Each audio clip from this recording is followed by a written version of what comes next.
that you have an awesome wife. She does not want another one to edit. She just walked in and said, "Okay, that was my last one. I have to edit, right?" There you go. How many does she edit? Like 4? 3 or 4. Yeah. Yeah.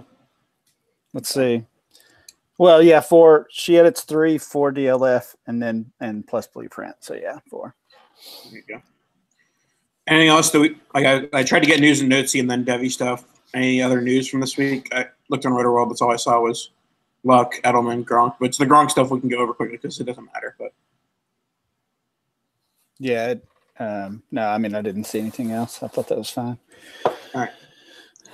I don't know why I pressed record before this. Because you told me to, but should have just waited until I was about to start the show. But now I got to just edit this out tomorrow. Here we go. You can hear me okay, right? Yep. All right.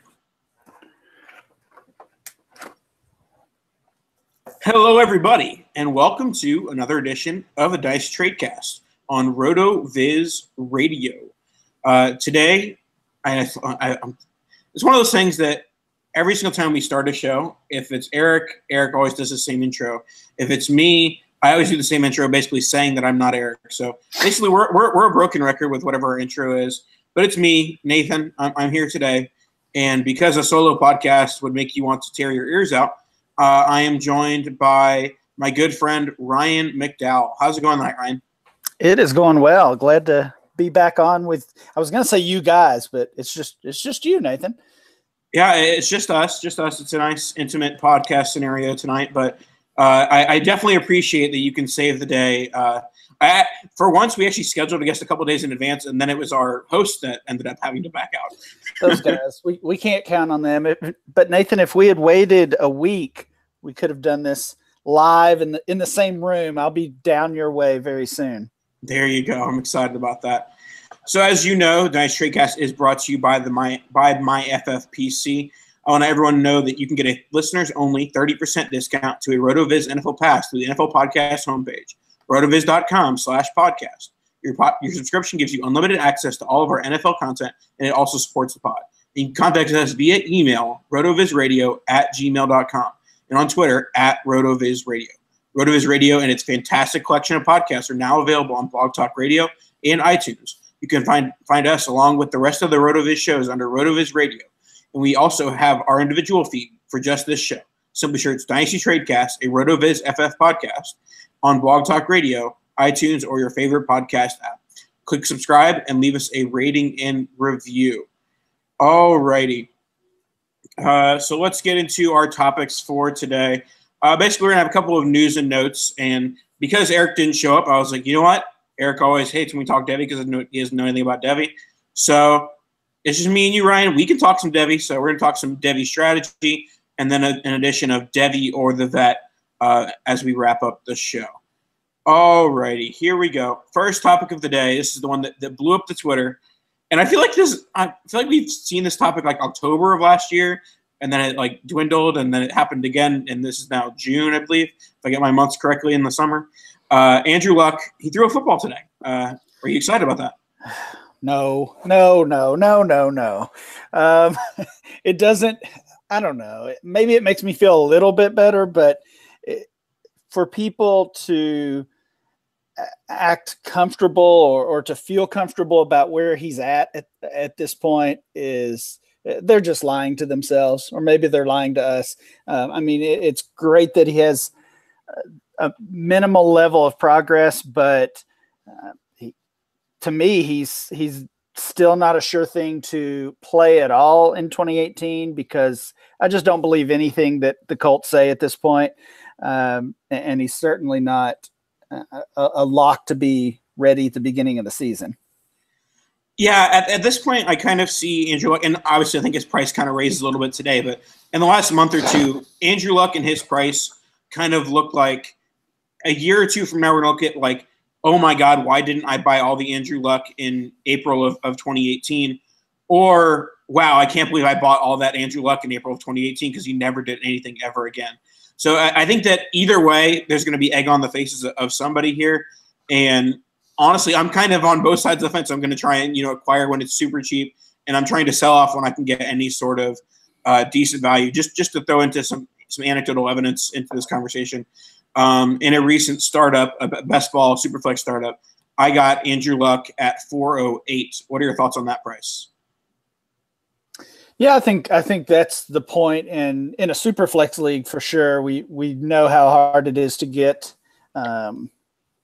really any starting quarterback, let alone one who's put up numbers like Luck has. So that's a spot where I would be willing to gamble that he does come back and play at a high level. But in general, there's so many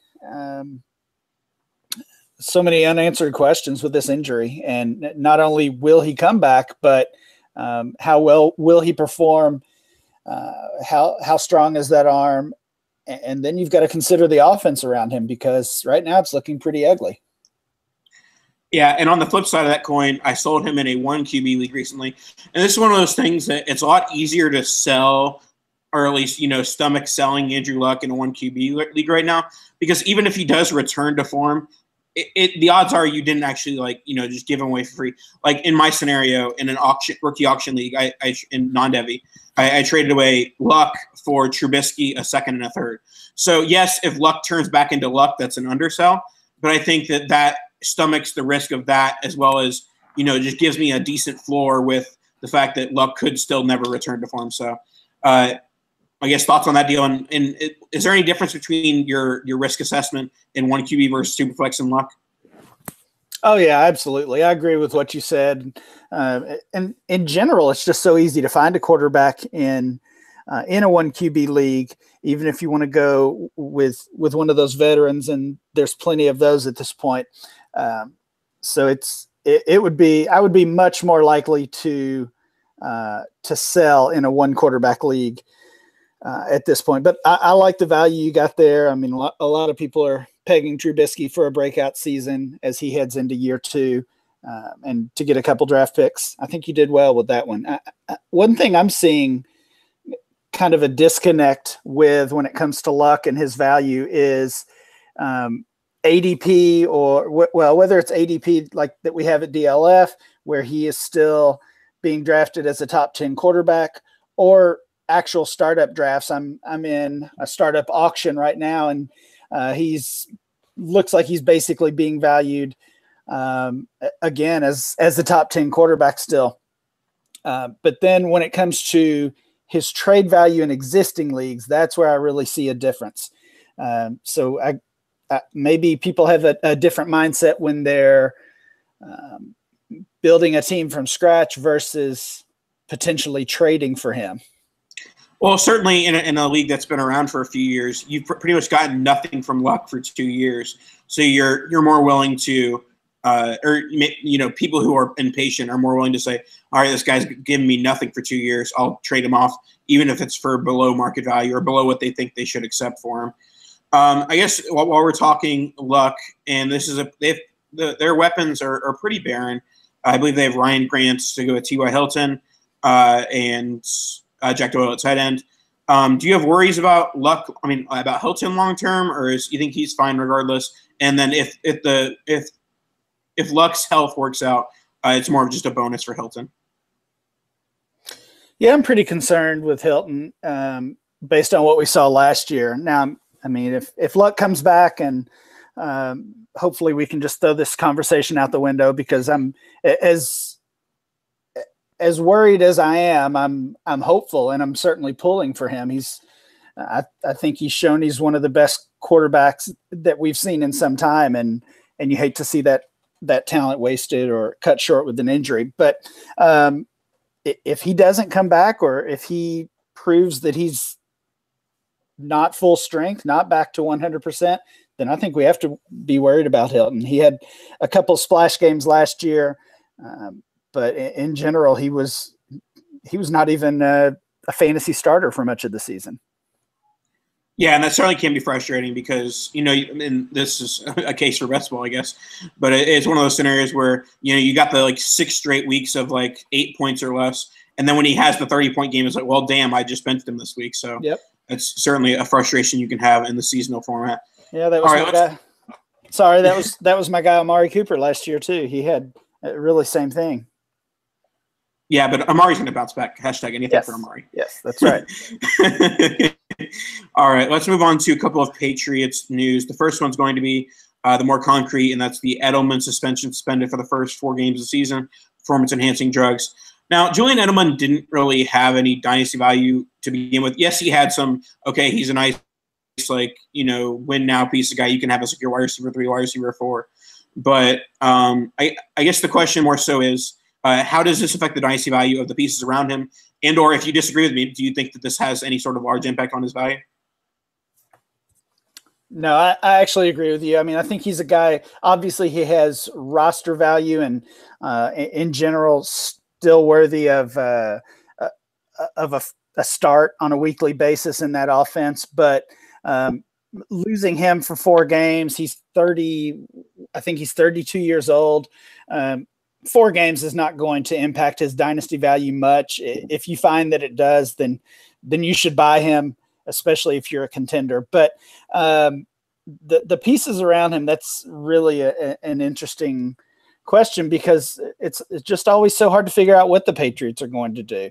Chris Hogan is, I think, being viewed as the main beneficiary of that, and you would think it would be him. I mean, we see some of these other young receivers or these guys that they've taken a chance on, kind of picked up off the scrap heap, like Jordan Matthews and Kenny Britt, guys like that, Philip Dorsett. They're just taking the cast-offs from around the NFL, and that usually works well for the Patriots. So I have no idea which one of those cast-offs will turn into something.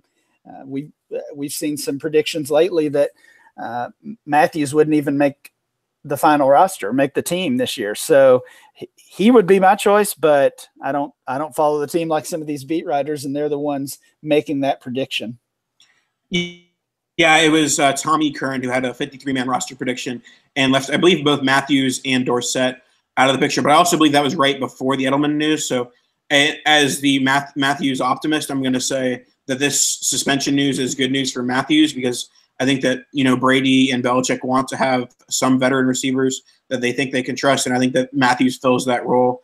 And people who are talking about Hogan, I honestly think that once Edelman gets back, I think it's the Edelman and Matthews show. I think Matthews plays the Hogan role better than Hogan does. I'm not some sort of tape grinder, but I do think he's better at short yardage and guys who can, also I've been a Matthews fan pretty much his entire career. And until he got to Buffalo, it was a good thing for fantasy. So we'll see how things play out with Matthews. Obviously, none of these guys have a promising future long-term situation, because Brady will retire in the next year or two. But obviously, that may be looking too far ahead. When you're talking about guys that are being taken in the 11th, 12th, later round of startups, I'm not too worried about what they're going to be doing 2-3 years from now. I'm more so worried about the early rounds of when those guys are going to be, relevant, down the road. But when it comes to the 11th to 20th round, even when I'm going a win now type perspective, I'm still I'm fine taking guys that I don't see as long-term as I see them as guys that I can sell at the deadline, or even, try and help me win year one. Yeah, I agree. And the Patriots are a weird team because obviously from an NFL perspective, they're the best team around as far as their success over, I mean, really, Nathan, over your entire lifetime.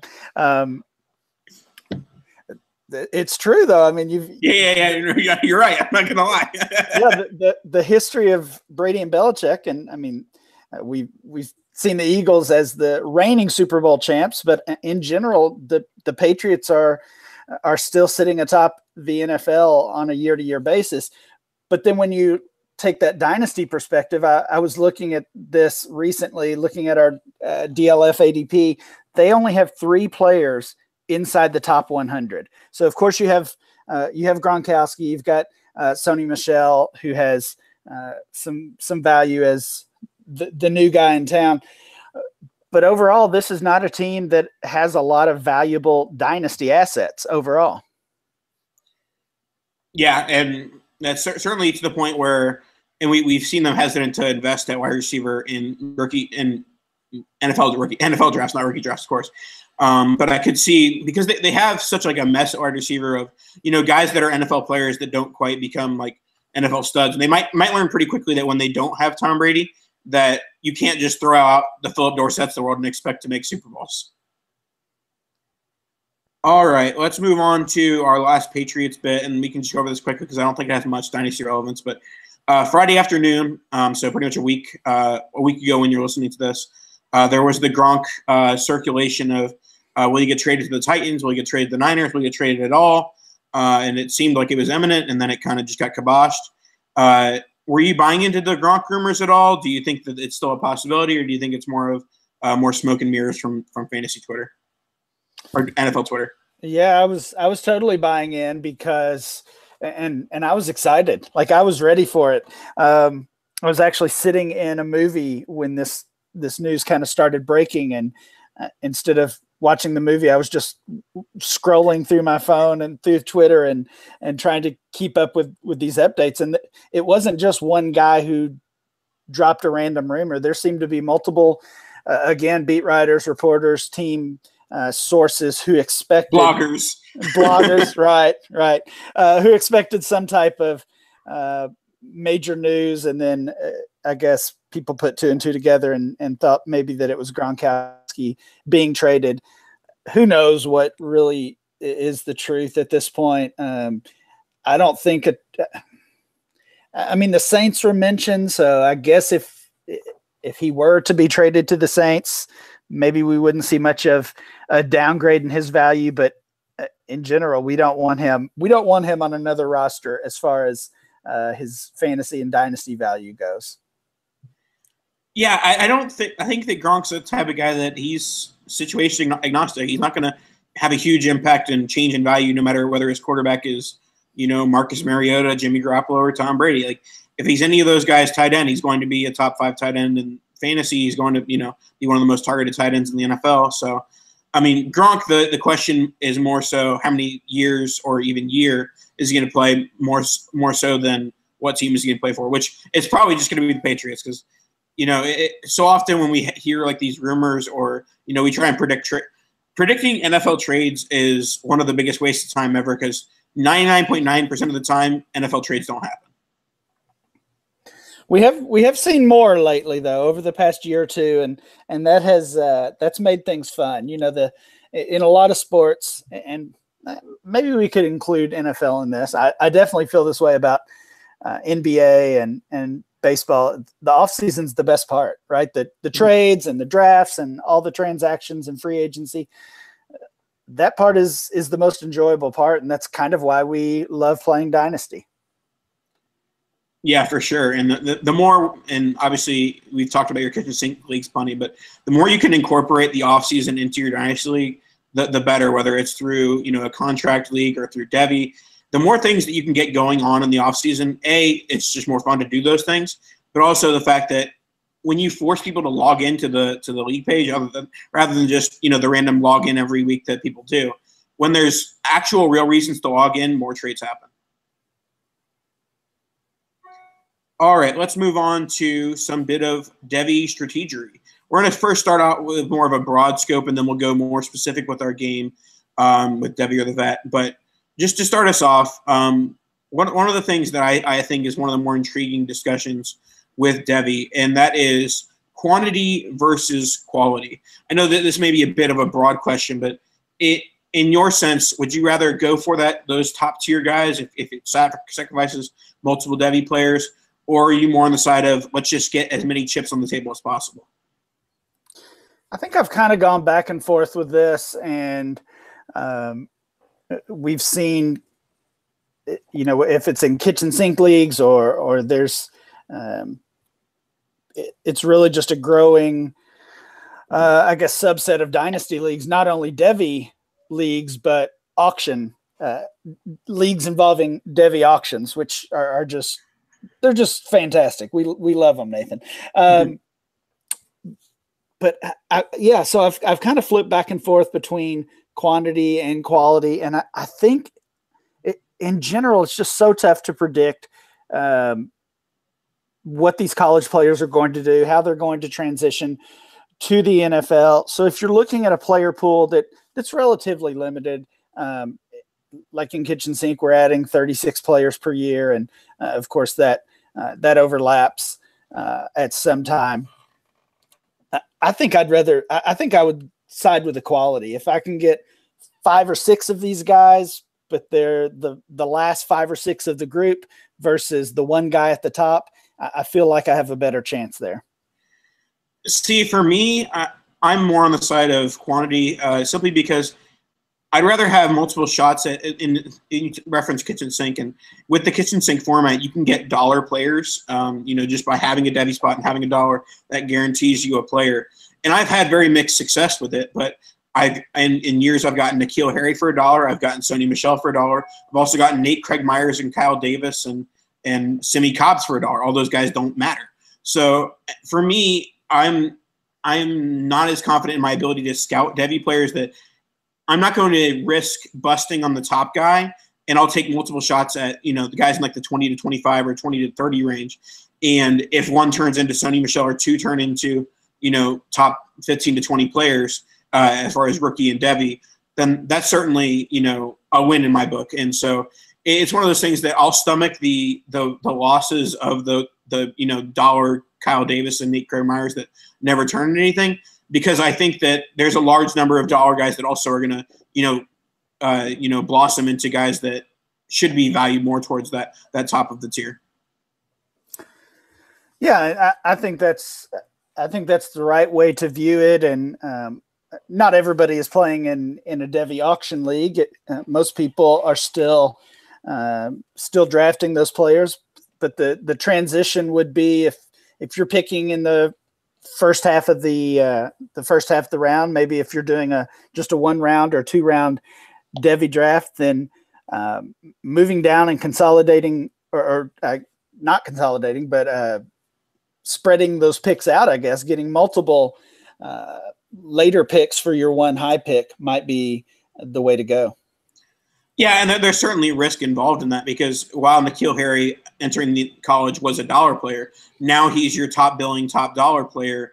And if he turns into a Dez, a Julio, selling him for, the 111 and 112 in your Devy draft probably isn't going to work out for you unless you're 112, one of those two, hits more towards that top end. So there's certainly risks on both sides. There's the risk of a complete bust with the top end guy, while there's the risk of, you're just not getting, the thoroughbred type prospect when you're going towards the lower end of things.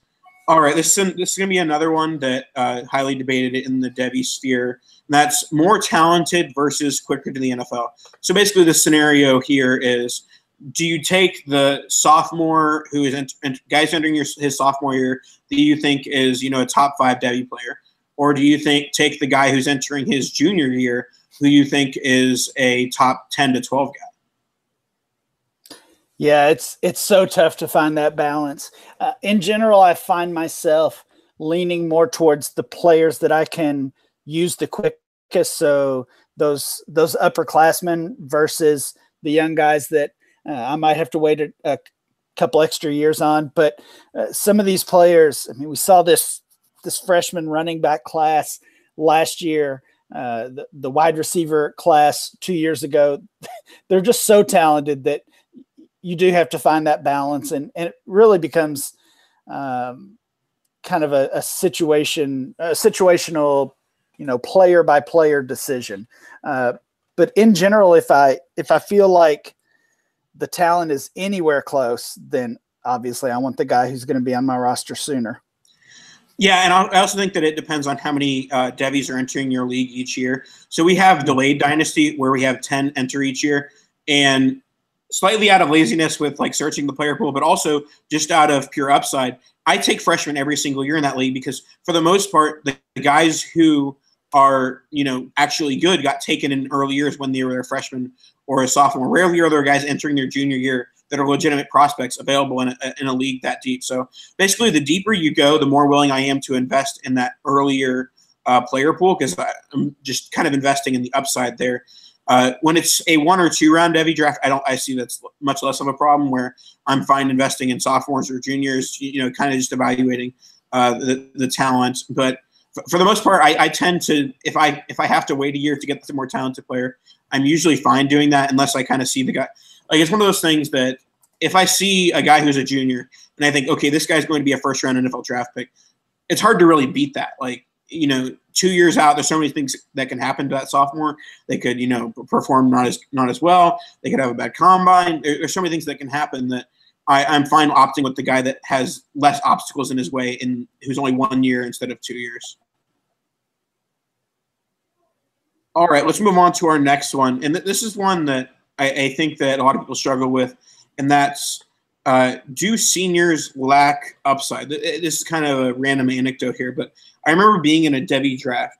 It was a 2-round Devy draft league where Devontae Parker was available entering his senior year.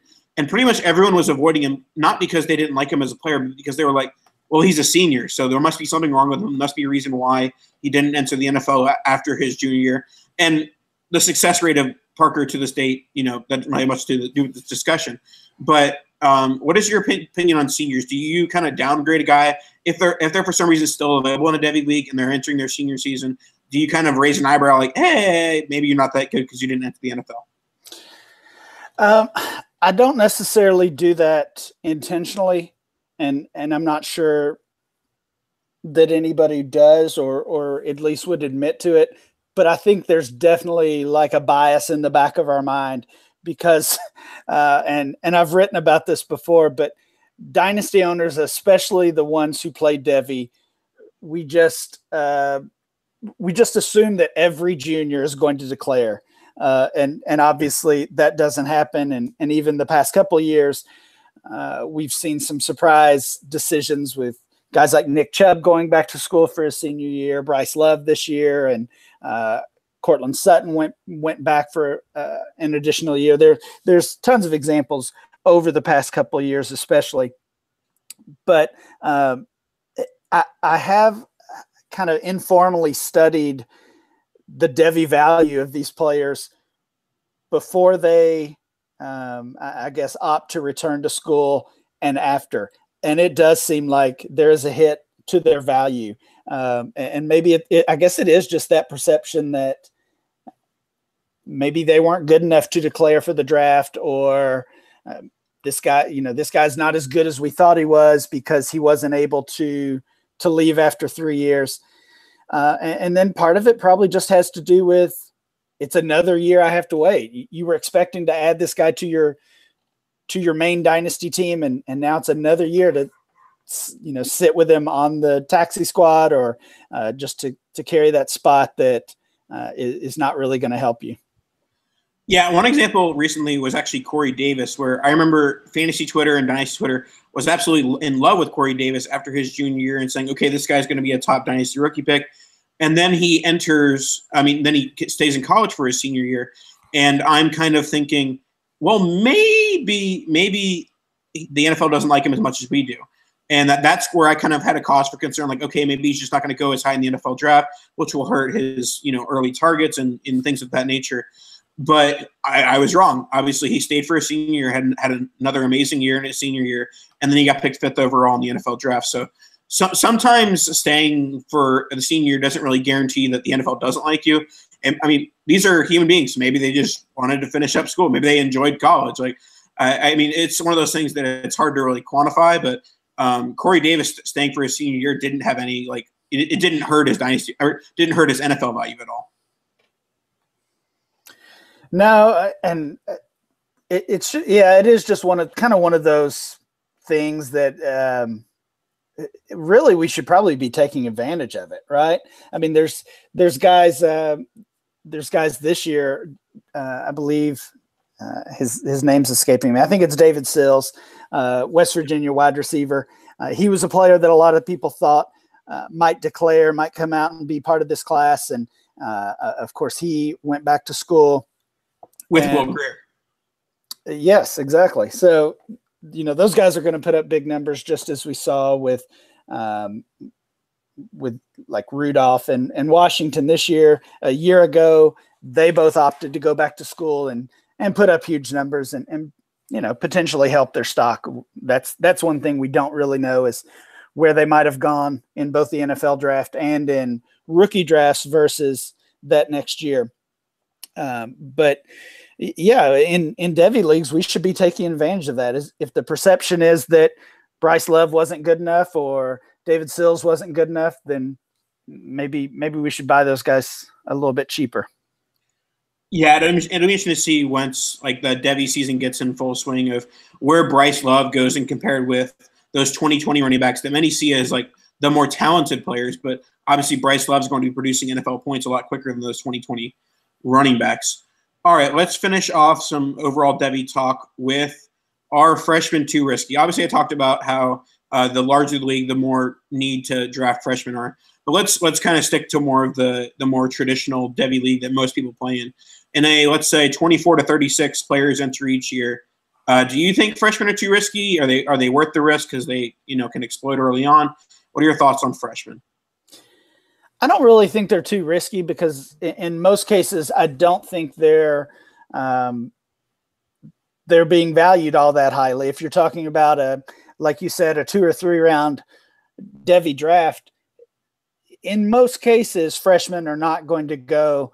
Maybe not even in the first round, but usually not in the top 5 or so. So if you're spending a second or a third round pick, or if you're in an auction format and you're spending $1 like you did on N'Keal Harry a couple of years ago, then the only thing you're really using is that roster space. So because of that, I don't think they're too risky, but in general, it's a major challenge to predict what an 18-year-old kid is going to do in 3 years or 4 years, if that's the case, or maybe even longer in the NFL.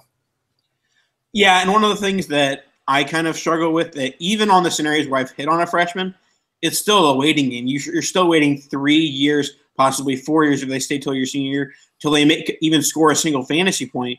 And then traditionally, you're not really starting, and maybe rookie running backs are the exception there, but rookie wide receivers, rookie quarterbacks, you're not really starting them on a weekly basis in your fantasy league. So if I draft N'Keal Harry in 2016, I might not start him on my fantasy team until 2020. So that's a long waiting game to play, especially, and I don't really play this game because I feel like I play in most like safe leagues that not the Scott Fish safe leagues, but leagues that don't fold, basically is what I'm saying. So I play in leagues that don't fold for the most part, so I don't really worry about that scenario. But that is something that people take into account is like, oh, why am I worried about 4 years from now? Because the league might fold by then. So, yeah, speaking of leagues that might fold, what's not going to fold? My friends at the FFPC. Let me tell you about our friends at the Fantasy Football Players Championship, the home of season-long high-stakes fantasy football. Fantasy draft season is heating up, and the FFPC has a format to suit interest and budget. Whether you like best ball or superflex or classic managed leagues, there are drafts daily with entry fees starting at just $35. Jump into a slow or live draft today. If you like Dynasty, and I know you do because you've listened to this for the last 34 minutes, the FFPC has almost 200 active Dynasty leagues with entry fees starting at $77 and going up to $2,500. Here's something incredible. Not a single Dynasty league has folded in 8 years. New Dynasty leagues are forming right now with startup drafts launching on a regular basis. Don't miss the FFPC experience. Go to myffpc.com and register now. That's myffpc.com, the home of season-long high-stakes fantasy football. You see, I kind of tried to channel my inner Matt Williamson with a certain shave ad that he does, where he takes like the most awkward time possible to try and talk about shaving. That was very Williamson-esque. There you go. All right. Let's do our game for today. And it's a twist. It's not rookie of the vet. It's actually Devy of the vet. I don't think there's any singing on any of your podcasts, Ryan. I think you might need to add that element. No, like, I don't. Who's the singer? Would it be George? Would it be Scott? Which one of your co-hosts is the best singer? Probably Franco, right? It's got to be Frank. Oh, Frank's got some pipes. We got to know that. There you go. He probably sang it in New York. All right, I'm going to stop before we get unsubtracted. Here we go. All right, our first Devy or the Vet is going to be Justin Herbert of Oregon, quarterback, or Mitchell Trubisky. Which of these would you want on your dynasty roster today? Oh, man, this one you gave me some layups here, I think. This one is an easy one. Mitchell Trubisky, no doubt about it. Obviously, we already know the draft capital. He was the number 2 overall pick a little over a year ago. And, he certainly had a rough rookie season. like I mentioned earlier in the show, it looks like everything's pointing in the right direction for the Bears offense, with the addition of Allen Robinson, Trey Burton, and the other weapons that they've added, Anthony Miller, of course, and then just obviously the changes on the coaching staff are the big reason for the optimism there. Herbert is a guy I like in my Devy auctions, Superflex, kitchen sink leagues. Obviously, going to be targeting Herbert if he's available. But I mean, we're not sure if he's even going to be a first round pick. I've tracked some 2019 NFL mock drafts, and you can say what you will about the validity of those. But only about half of those have Herbert predicted even as a first round pick, let alone going in the top 2, like Trubisky did. So knowing the situation, knowing the draft capital, this one's an easy one for me. Yeah, I wouldn't say it's quite as easy to most because I made up the question, so I want them to sound a little more interesting. But I think it also takes Trubisky, and we've kind of talked about how Sam Darnold could have the Jared Goff career arc of absolutely terrible in year 1 and then turn around in year 2 with more weapons. Mitchell Trubisky is also on that career arc of pretty bad in year 1 and adding a bunch of weapons in year 2. So I'm not sure Trubisky's as good as Goff in year 2, but he's certainly going to have a very solid improvement. He's going to be giving you points, specifically if we're talking one quarterback. Herbert doesn't really matter. So let's say we're talking super flex here, and Trubisky's going to be giving you points this year. So I think it's kind of close, but Trubisky's the safer option just because of the fact that he's in the NFL right now. So is Herbert your top Devy quarterback right now? It'd be him or Tua, but yeah. I think comparing Tua to any guys who have a starting job right now, I'd take the guy with that starting job. Right. All right. Let's go to our next one, the running back position. And I'm actually surprised because you said I gave you layups. I think this one's actually pretty close. And it's Bryce Love, who we talked about as a returning senior from Stanford. And it's Tevin Coleman. What are your thoughts here? Yeah, they're not all layups. No, I didn't mean to say that. This one is pretty close because I'm not a huge fan of either player, actually. I think there's a reason Love went back to school, and we heard reports that he's kind of a student first and really values his education, which is kind of rare to see with these student athletes, but it's a good thing, obviously. But other than that, I'm just not sure he's ready for the NFL. I'm not sure he's going to be ready for the NFL a year from now. He had a really strong season in 2017, but he also battled injuries basically every game. Every time I watched a Stanford game, he was back and forth from the sidelines to the huddle and cramping and stretching and lots of seemingly soft tissue injuries. Right, when he was done stretching, he had a 20-yard run every single time. That is true. That is true. I don't know when I look at his size, when I take into account all of his this injury history and these nagging injuries that he had when he finally got some playing time in 2017. I just don't know if he's suited for the NFL, honestly. Tevin Coleman, we know the story on him. He's a year away from free agency.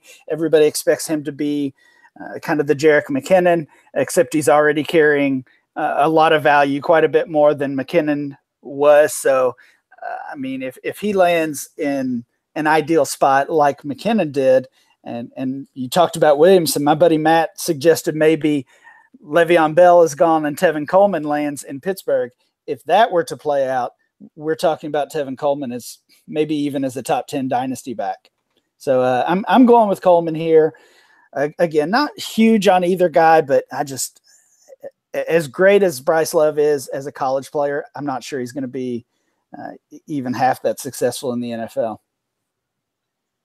Yeah, we'll certainly see how things play out. I think one thing Love will benefit from is that the 2019 running back class looks pretty poor. And from a dynasty perspective, it's going to be pretty much all wide receiver all the time. So Love could be the RB1, and the RB1 could go off the board at 108 in rookie drafts. So we'll see how that goes. But with Tevin Coleman, he's a guy he's a spot start / great best ball option, while he's still with Devonta Freeman.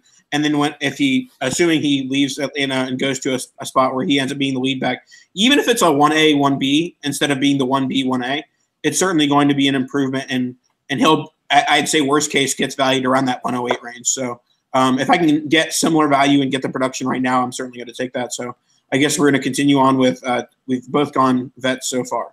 Let's see if this changes our mind. This is going to be A.J. Brown, who many consider the 101, maybe 102 of rookie drafts next year, or Jarvis Landry. This is the toughest one for me. I love A.J. Brown, and I do expect him, like you just said, to be a top 2 pick.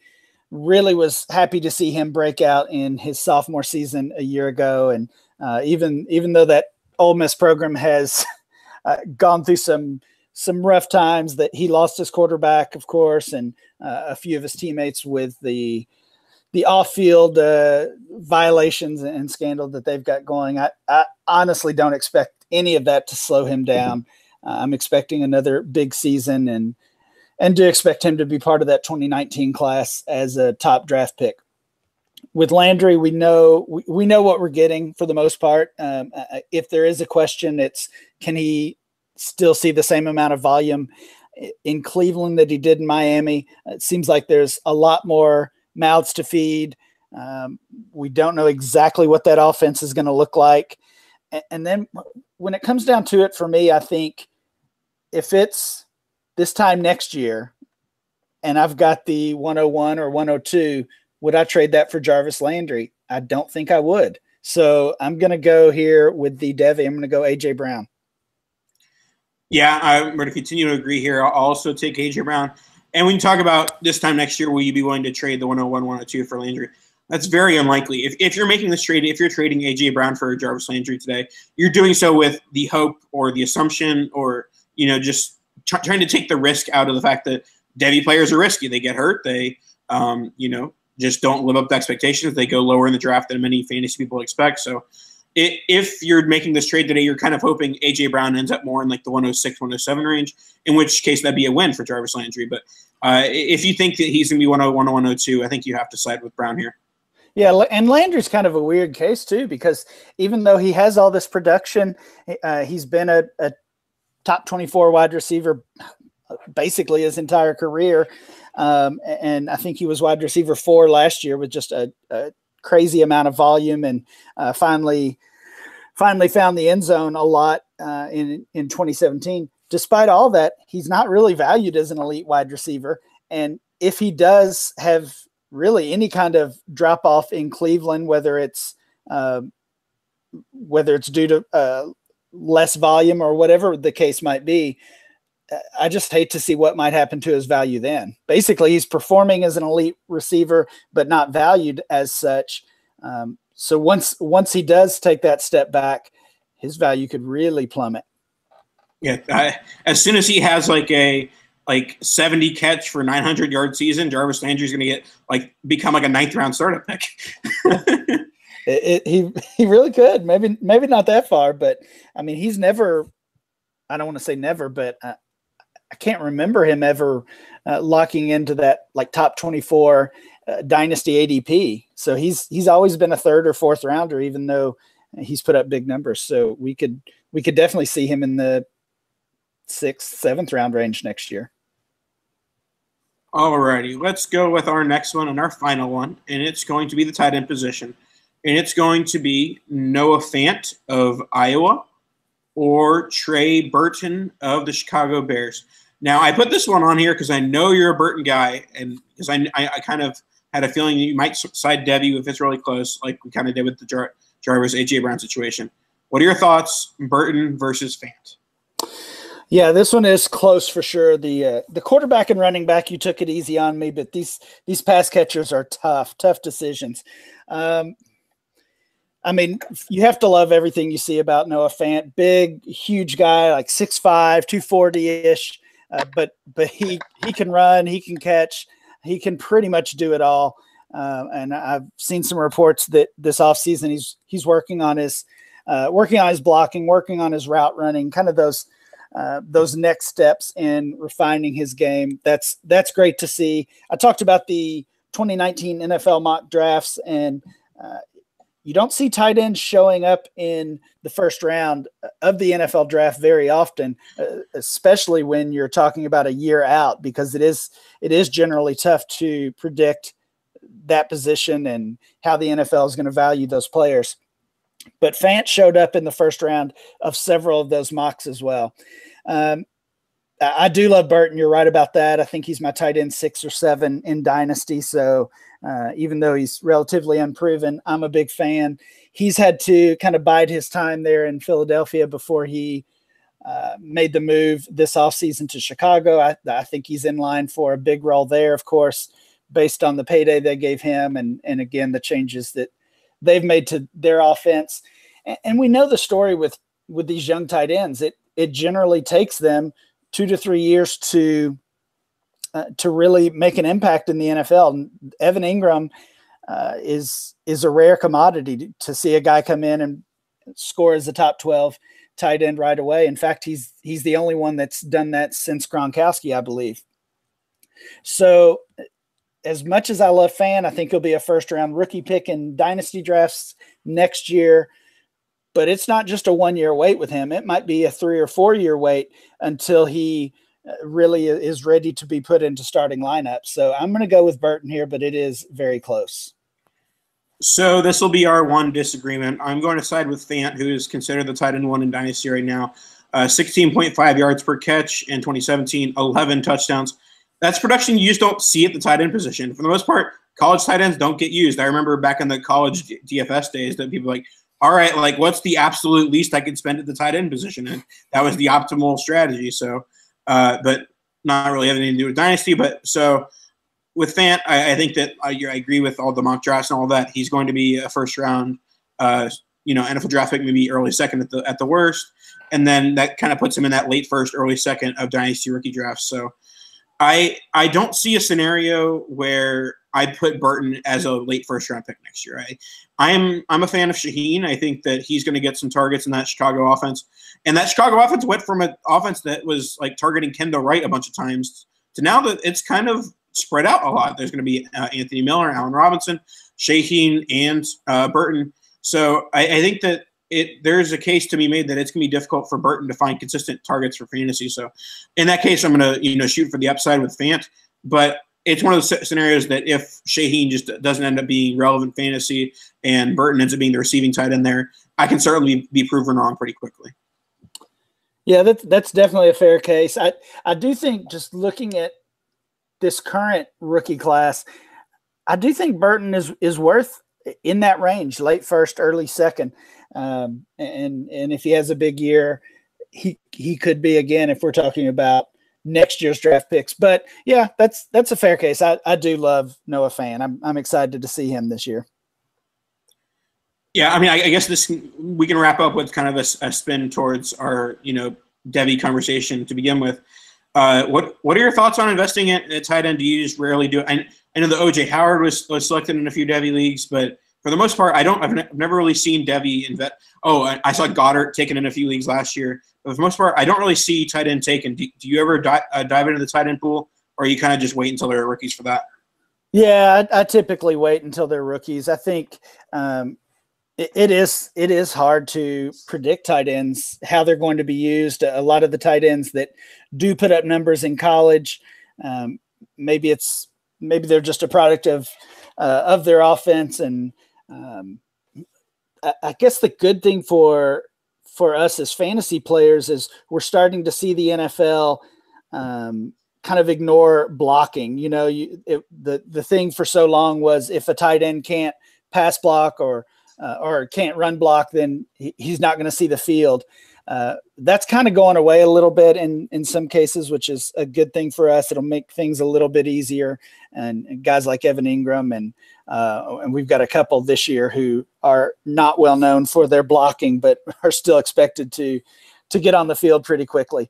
But overall, yeah, I'd just rather take my shots on receiver, running back, or if we're talking about a super flex league, then quarterback as well. And tight end, just really just like it does in in most fantasy formats kind of gets pushed to the back.